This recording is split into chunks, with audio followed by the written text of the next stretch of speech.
10 बस?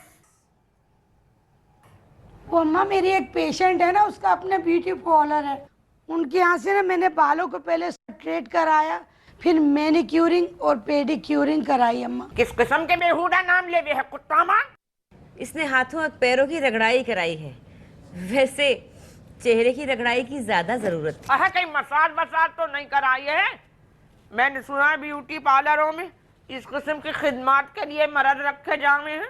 अम्मा मुझे तुम्हारी इज्जत का बहुत ख्याल है, मसाज मैंने सिर्फ चेहरे पे कराया अम्मा, और वो भी एक मकरानी औरत से। जरूर मर्द होगी वो। खुदा की कसम अम्मा वो औरत थी, पूरे 2.5 घंटे अपने शौहर की बुराई करती रही।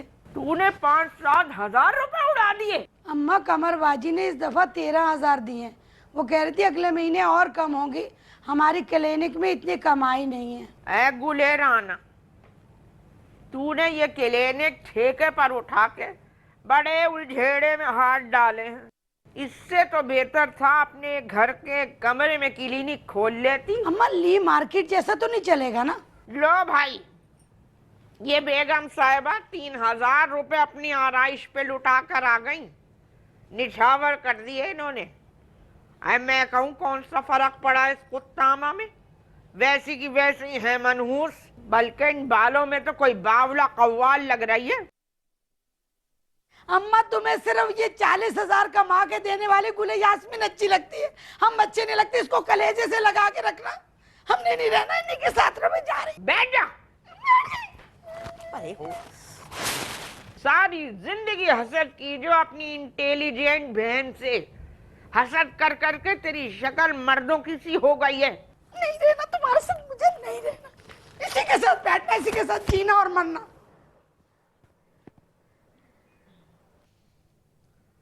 गुलेबा नफ्शा, अम्मा वो नहीं मिली तनख्वाह, 10-11 दिन के बाद मिलेगी। अब तेरे 7,500 के लिए मैं 10-11 का इंतजार करूं? पता भी है महंगाई कमर के नीचे वाले एरिया में कैसी भिगो भिगो कर मार रही है, न जाने कहां जाके रुकेगी ये फाहिशा। तो अम्मा नहीं मिलती ना इंटरफेल वालों को इससे ज्यादा तनख्वाह।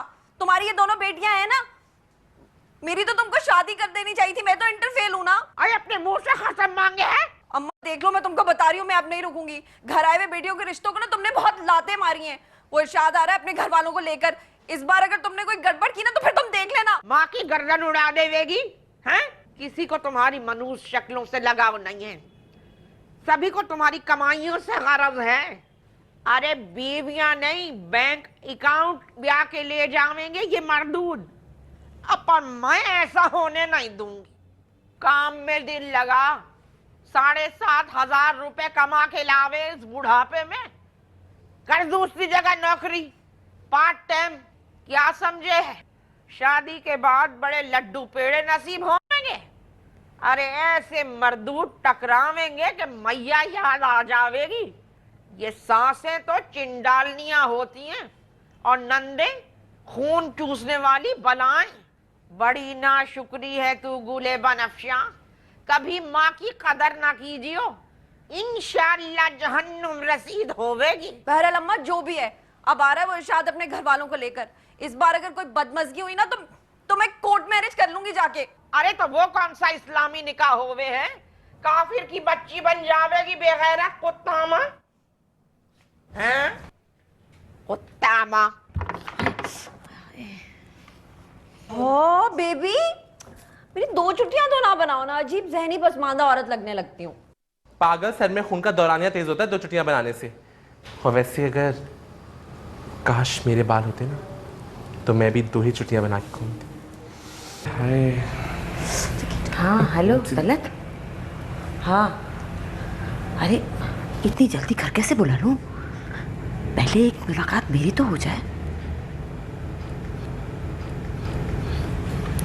हाँ, अच्छा ठीक है, ओके, खुदा हाफिज।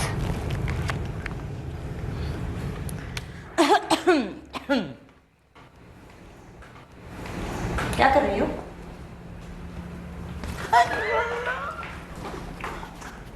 इसका कोई चक्कर चल रहा है, अम्मा के सामने इतनी मासूम बनती है जैसे उसका कोई ताल्लुक ही नहीं किसी से। मर्दों को ऐसे देखती है जैसे कच्चा चबा जाएगी।